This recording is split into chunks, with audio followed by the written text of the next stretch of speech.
Hey there everybody, welcome to Auto Bears, and this is the Audi e-tron Sportback.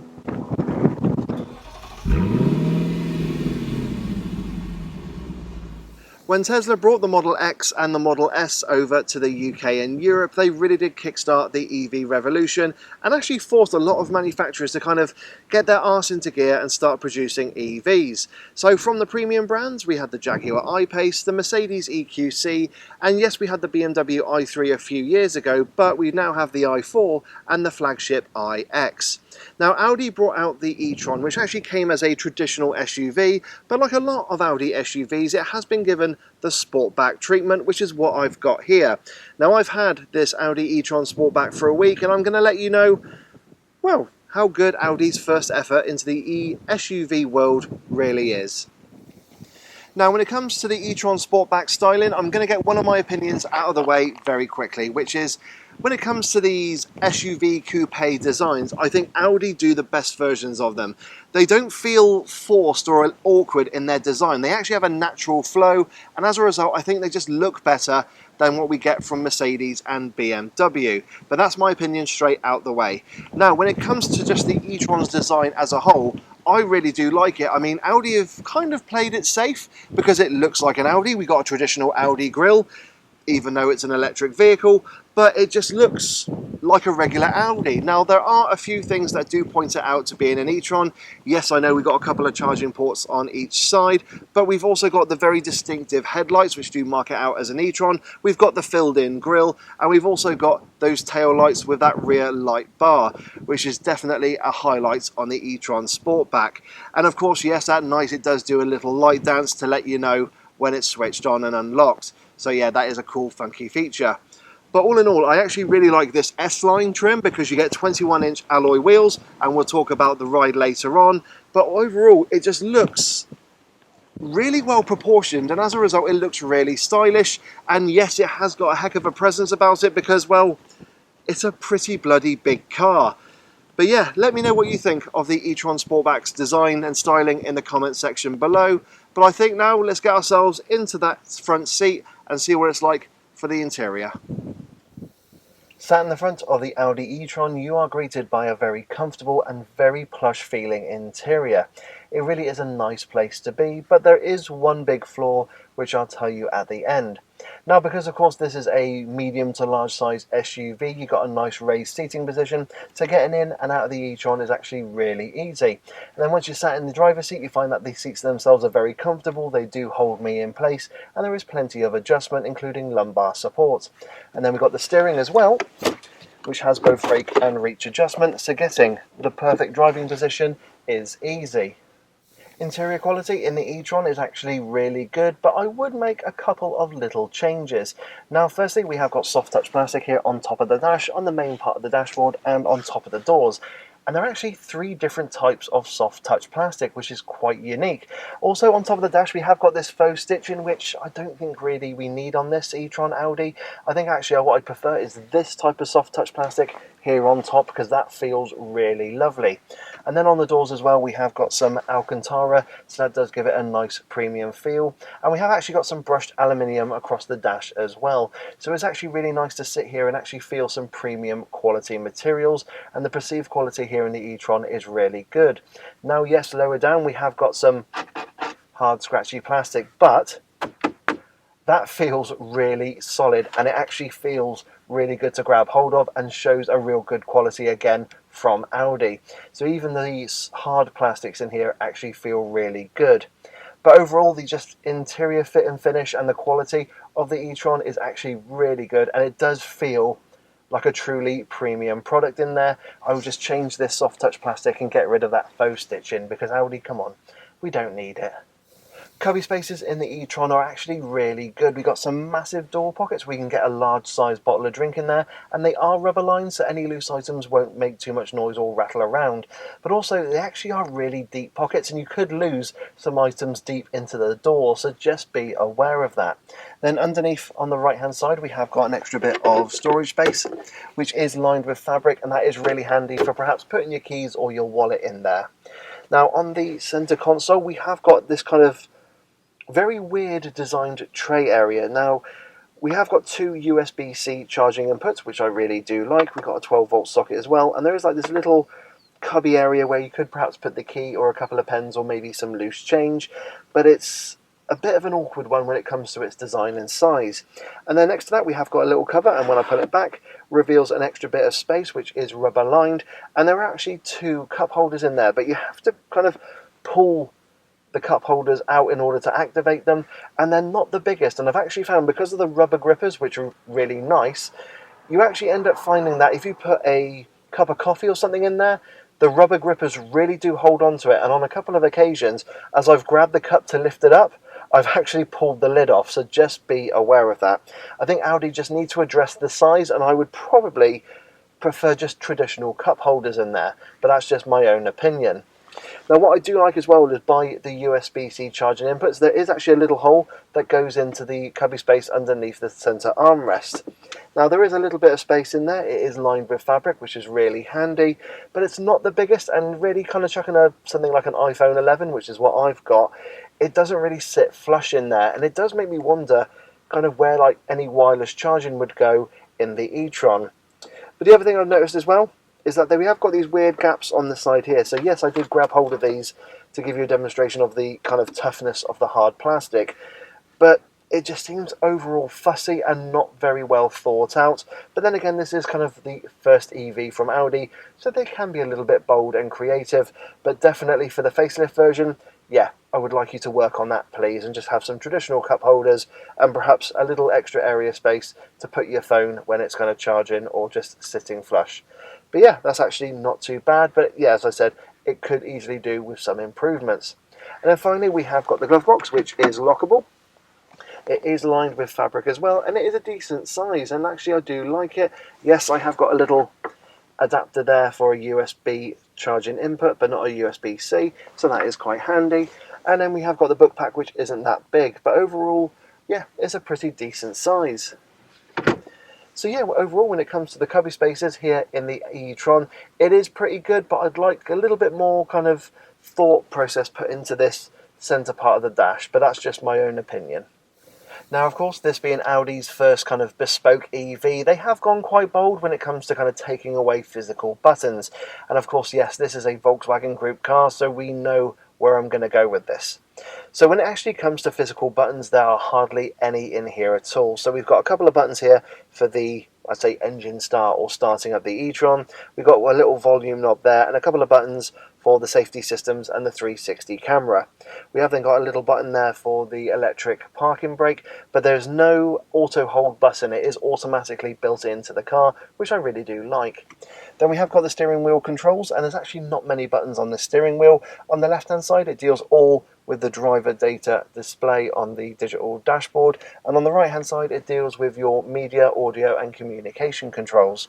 We have then got a couple of stalks, and we've also got an extra stalk there for your cruise control, and on the right hand side we have got a couple of touch sensitive buttons to operate the lights. And as you've probably heard from what I've not said, all the climate control buttons are operated via this second screen lower down on the dashboard, and we have got the main infotainment system up higher on the dash.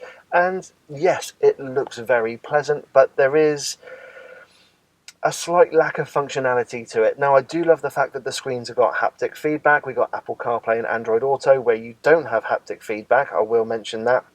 And with Android Auto, I have found that some of the icons are quite small, which can make it a little bit fiddly to operate whilst on the move. But when it comes to the dual zone climate control, that can be quite fiddly, and you do end up taking your eyes off the road to look down and kind of operate the system, because unlike traditional buttons where you kind of know where they are and when you feel them you can kind of operate them, on this, because you have to kind of press the screen quite firmly in order to get that haptic feedback response, it does mean you have to make sure you're pressing the buttons correctly.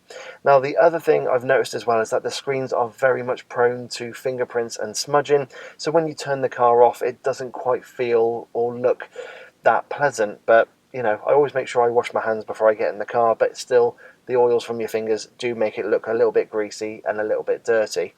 So it's, yeah, not the most intuitive of systems. We've seen Audi do this with other cars like the A8, but it's a great idea in theory, but in practice when you are actually driving it does make it quite difficult to use.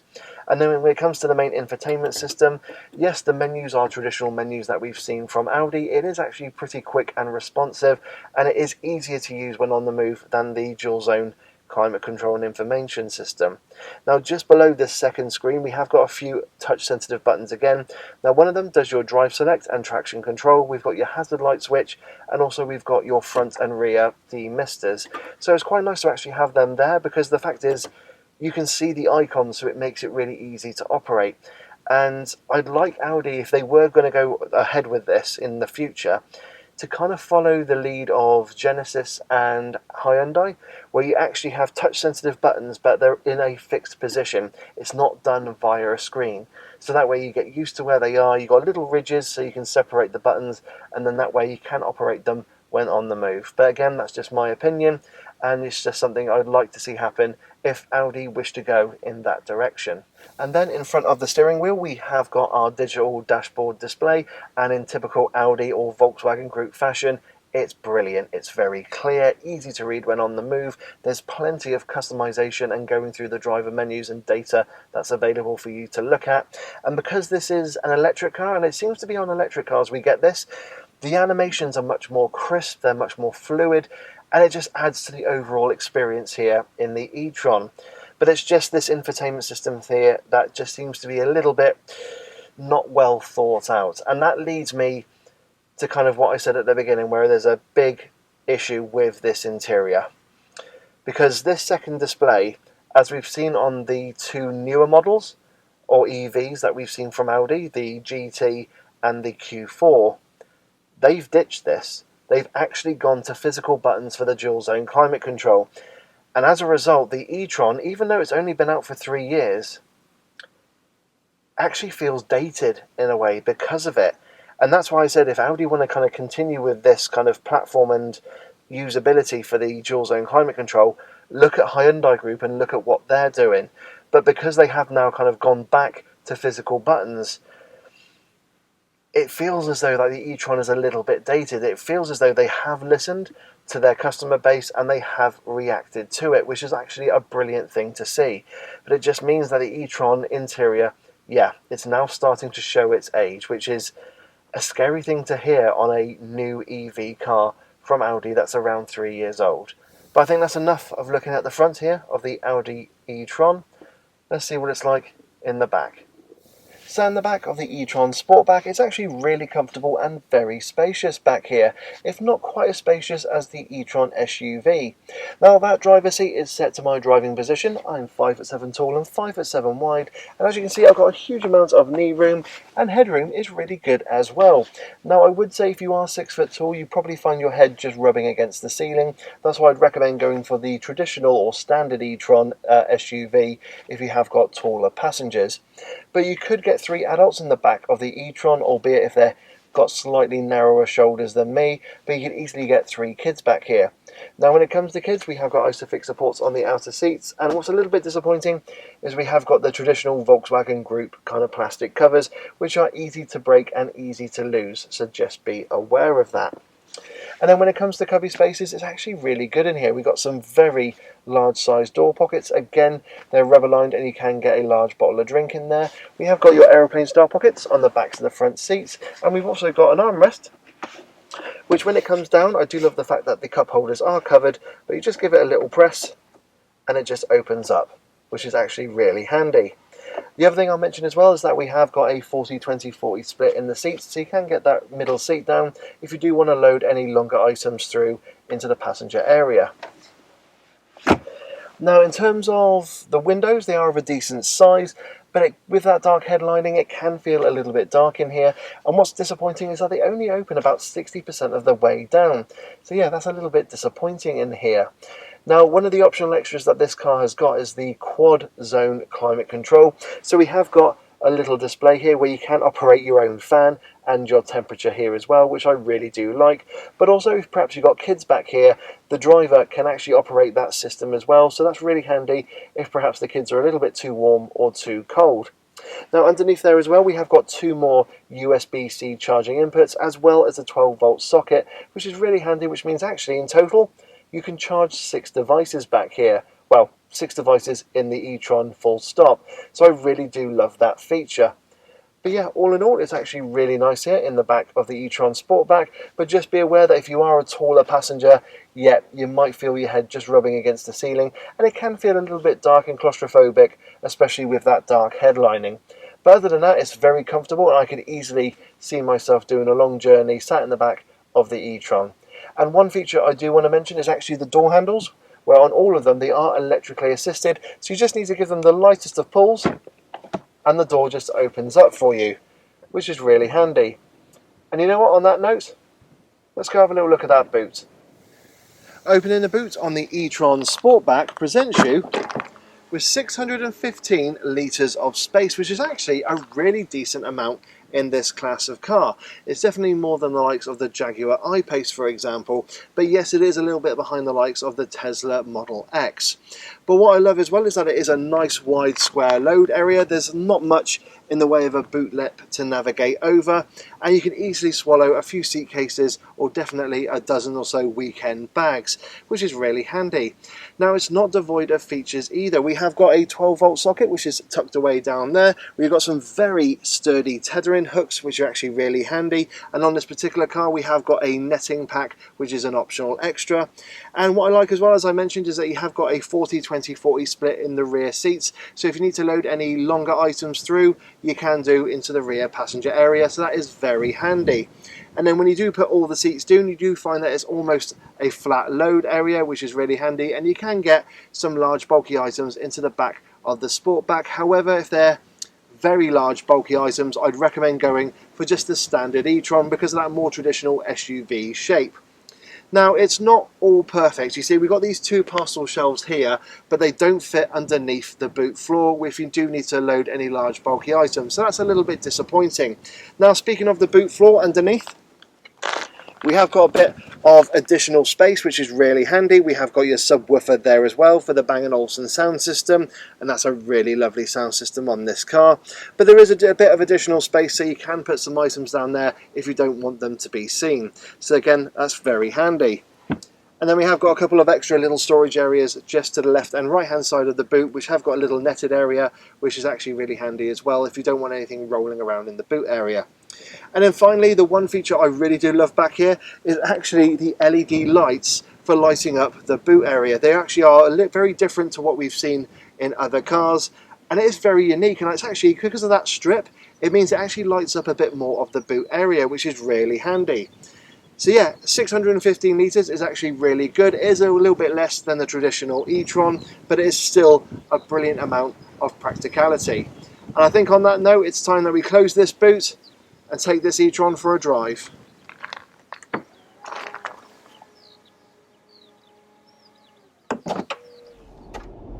Once you get driving in the e-tron Sportback, the first thing you find is that it feels like a very comfortable and very refined EV. At the same time as well, it does feel quite heavy, and it feels like you're surrounded by a big thick chunk of metal, so it does feel reassuring in that regard. Now, because I said it feels like a heavy car, it does feel like an EV. If you are after something that's really light and nimble, you're gonna be disappointed. Now, of course, this being a large SUV, I've got a nice high seating position. I've got a brilliant view of the road ahead. The A-pillars are not too thick, and I've not found myself looking around them at any junctions. On this particular car, we've got traditional wing mirrors, not the wing mirror cameras, and they do help with the all-round visibility and your blind spot, even though I've not got blind spot detection on those wing mirrors or on this car. That was a genuine surprise. And then if I look over my shoulder, I actually find that there's not the thickest of C-pillars, which was surprising on something like this Sportback, but it actually means as well that you haven't got much of a blind spot. And if I look directly behind me, yes, that rear visibility is a little bit more narrow than the standard e-tron, but it's not terrible. I mean, it's not a complete letterbox view, but yes, if you went for the normal e-tron, you would have better rear view visibility. But all in all, first impressions when you start driving the e-tron are really positive. It does feel like a really good first effort from Audi. Now, there are 5 trim levels available in the e-tron range. There's the entry-level Technic, the Sport, the S-Line, which is what I've got here, the Black Edition and the top of the range Vorsprung. Now personally I recommend going for the S-Line right in the middle, because you get everything that you want in terms of standard kit, and you have got the option as well to add a few extra packs to the car if you so wish. So yeah, I would recommend going for the S-Line, because also it just kind of keeps the cost a little bit down compared to the likes of the Black Edition and the Vorsprung, and also as well, you know, you're going to be creeping into other rivals kind of price ranges if you go higher up in the range. So yeah, go for the S-Line and you just get everything that you want from your e-tron Sportback. Now there are two batteries to choose from in the e-tron range. There's a 71.2 kilowatt hour battery and a 95 kilowatt hour battery, which is what I've got in this car. Now it's a no-brainer, just go straight for the larger battery. Now they are designated as a 50 and a 55, so just go for the 55, because if you go for the smaller battery, you've got around 313 brake horsepower, 540 newton meters of torque, you've got about 192 miles of range, which really isn't that good, and performance wise it'll do 0 to 60 in around 6.8 seconds. Go up for the larger battery, the 95 kilowatt hour, which is what I've got here. So that 0 to 60 time is 5.7 seconds, which is about the same as a Mustang Mach-E. You have then got 408 brake horsepower and 660 newton meters of torque. So you're probably thinking, with all that power and performance, it should really do a quicker 0 to 60 time. But weight-wise, this car is a smidge over 2.5 tons. Obviously a bit more with me behind the wheel, but that's a very heavy car. I mean, most of these EVs are over 2 tons, but they're nowhere near 2.5. So that's just something to be aware of if you are looking at the e-tron. And also as well, with that kind of size and bulk, yeah, you are going to have that effect on the range. So it does tell me that I've got a range of around 247 miles. That's what Audi claim. Now I have charged up the e-tron fully, and it has actually told me I've got 248 miles of range, which is really impressive. It's telling me exactly what Audi claim.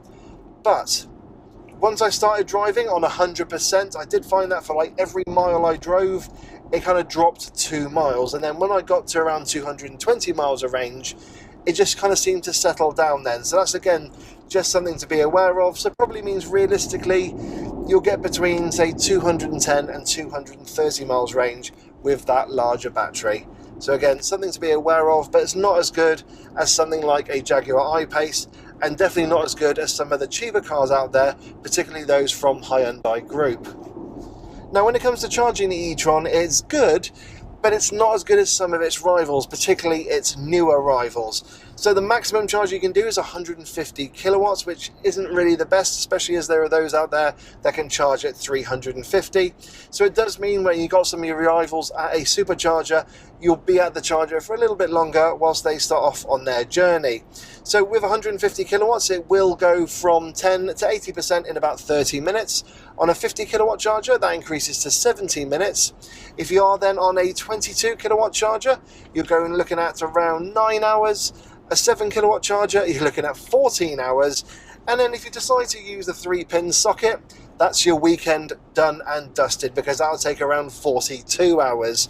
So that's another thing as well, which is showing the e-tron's age, is that its charging capabilities are not as good as some of its newer rivals. And it's scary to say that when, again, the e-tron has only been out for around 3 years or so. So we're kind of expecting, when there's a mid-life facelift, that they will look to increase that charging capacity. But that's just something to be aware of with the e-tron's charging capability. If you are doing a long drive or a long journey, yeah, you'll be at the chargers for a little bit longer compared to some of its newer rivals. So what's the ride, refinement and handling like in the e-tron Sportback? Well, ride-wise, it's really lovely. I just went over a level crossing there, just over a little bridge there. There's no body float, it just settles down immediately. This is the e-tron Sportback's trump card. It rides beautifully. Even though I've got those 21-inch alloy wheels, it just deals with the bumps and imperfections really well, and as a result, this is a brilliant long-range cruiser. Now granted, yes, because we've got those large alloys, it does mean that every so often you do get a boom and vibration coming into the cabin, but the seats actually take out a lot of that vibration. So again, it just makes this a really lovely and refined cruiser. And that's really the only thing actually that's going to affect the refinement are those larger wheels, because you just get a bit of tyre roar coming into the cabin. I've got no wind noise coming off those wing mirrors or the A-pillar, and yeah, that's just it. I mean, that little noise there was just my camera turning off, but it's just really relaxing and refined in here. I really do like it. And as I said, this is a brilliant long-range cruiser. It just feels almost effortless when you're driving along. And as a result, you can have the family in the car, you're going to use your Bang & Olufsen sound system and just kind of enjoy the relaxing drive of the e-tron. And that now moves on to the next thing, which is the handling. So, as I've mentioned, yes, this feels like a heavy car. Yes, you kind of feel like you're surrounded by a big hunk of metal. So that means that when it comes to the handling, it's good, but it's not agile. So by that I mean I've got a really nice amount of feel coming through the steering wheel. The steering wheel itself actually feels really lovely. But as I kind of go into this corner here, I got a bit of tyre roar, and as I turn, there is hardly any lean at all in the corners. This thing just stays planted and level. It is really impressive, but because it weighs that smidge over 2.5 tons, it's not an agile car. You couldn't take this, say, to the track and kind of throw it about in the corners. It won't like it. It doesn't like that kind of quick change of direction and aggressive driving style. This is a very relaxing cruiser, and as a result, it's just a great all-round drive. And there is a nice weight in the steering as well. That's something I really do like about it. Now, yes, when it comes to parking, there is still that weight there, but you can do things like change the drive mode select, go into sport, go into comfort, and etc. And it will change the weight of the steering. But just leaving it in normal, there is a good amount of weight in there. But yes, again, when you're parking it, you do just feel that weight of the e-tron come through, but it's not really a negative. It just feels like you are connected to the car, which is obviously something that you want, particularly with these electric cars with their electric steering. It's not going to be hydraulic, so you want to make sure you've got that connection there. And something that Audi have done really well with the e-tron is they've made you kind of connect to the car. It makes you feel like you want to drive it, but it's just not a sporty SUV. It just, yeah, you can't do that. You have to go for the actual kind of self-designated model, which is actually the e-tron S, which has all the performance in it, but also a bit more weight. So again, something else to just be aware of there. So what have been some of the highlights and some of the low points I've experienced living with the e-tron Sportback? Well, I've already mentioned the comfort and the ride quality, and it's a very relaxing, wonderful cruiser.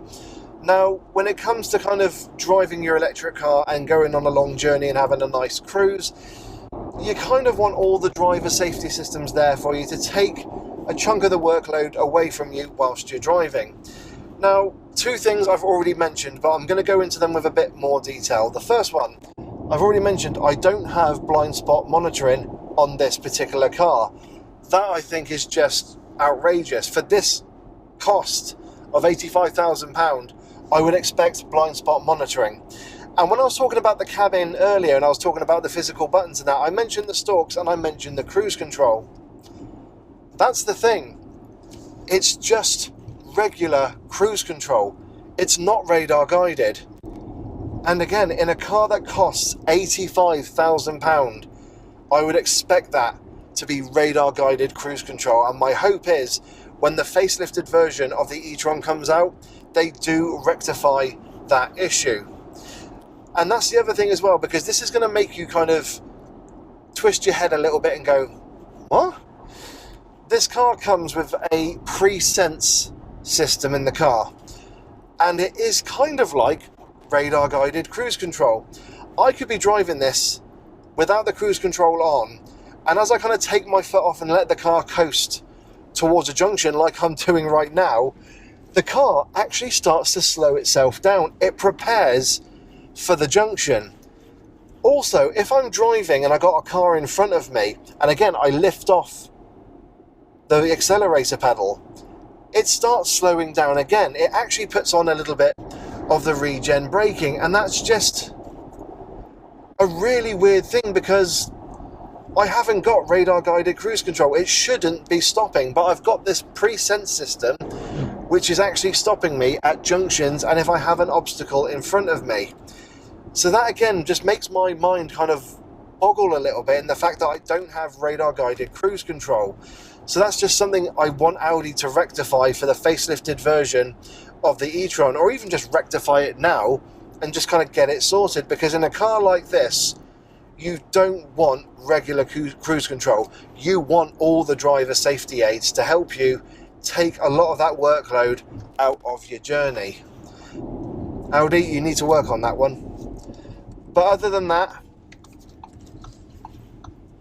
I am really impressed with the e-tron. I mean, it is a very comfortable car. It's very practical, loads of room in the back.